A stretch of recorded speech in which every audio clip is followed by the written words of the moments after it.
6. I was lost in the kiss. Maybe even fainted, not sure. The next thing I recall, me and Natalie sitting in a small room, not in the lounge, in another room.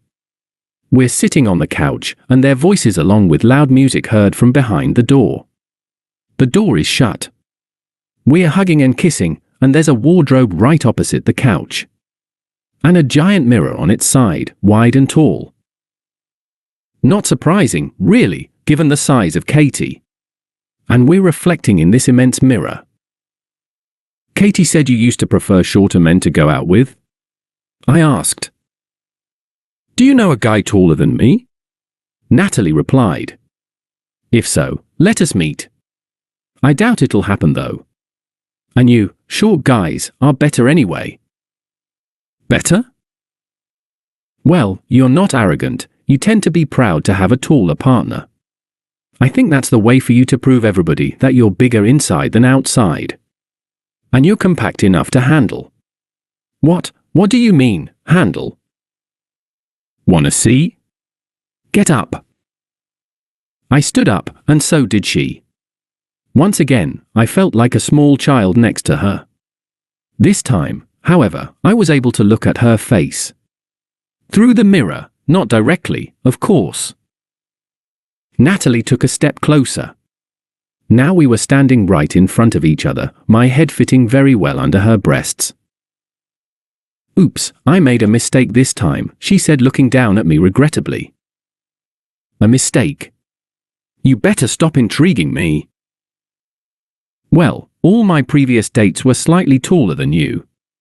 You see, it was very convenient to have them, kissing my tits while standing. Wow! I glanced at the mirror. Definitely, we were a couple worth a look.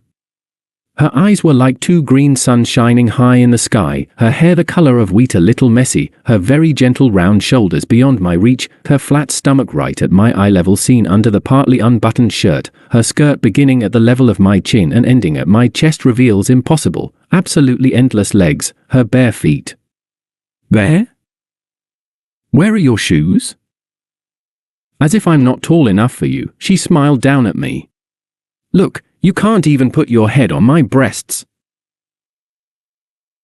I didn't say you're not tall enough, I replied, but you yourself complained that you've never had a boyfriend taller than you, and you still have those heels. It's a mom's present for my birthday. But they're too high, so I wear them rarely, only when there's a very good reason to do that. And tonight you found such a reason?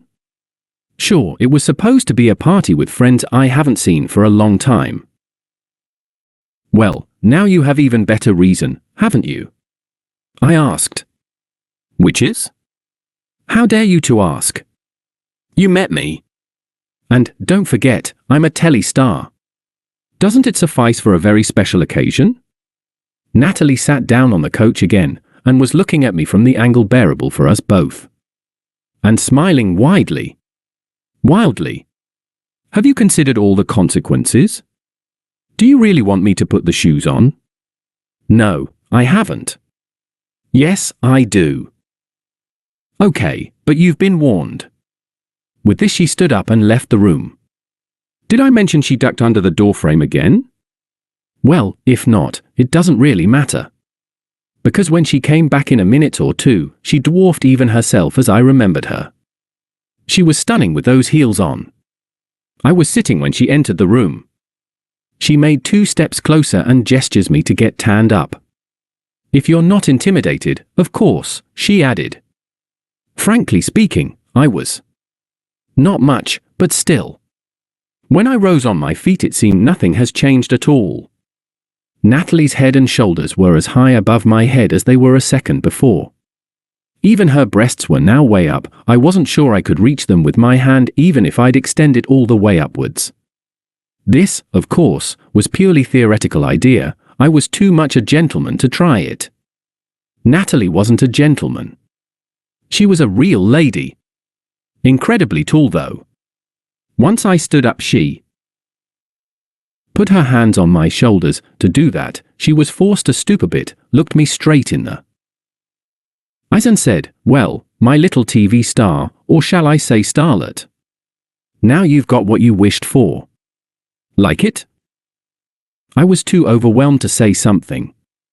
I had never seen a person that tall, neither could I have even fantasized about a young girl of this impossible height. Events that followed proved I mustn't have said anything to her at that moment. As though she felt less self-conscious with those shoes on, Natalie decisively took an initiative. Standing right there, in front of me, she pulled me closer to her, then lifted her skirt and put its hem on my head. She did it easily as the top of my head barely reached her belly button. What's she into? I had only time to think. But it was me who was into, not her.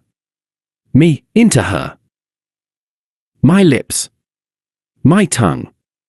My whole mouth. Into her fresh aromatic flesh. She just pulled a string of her black panties off, and there I went. Straight away. Standing up. Have you ever kissed a girl down there while standing up? You should try. It's incomparable. You'll never find a word to describe it. Neither can I.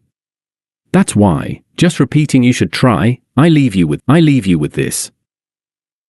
I have a date with Natalie in the small old cafe near my place, and I'm not going to be late.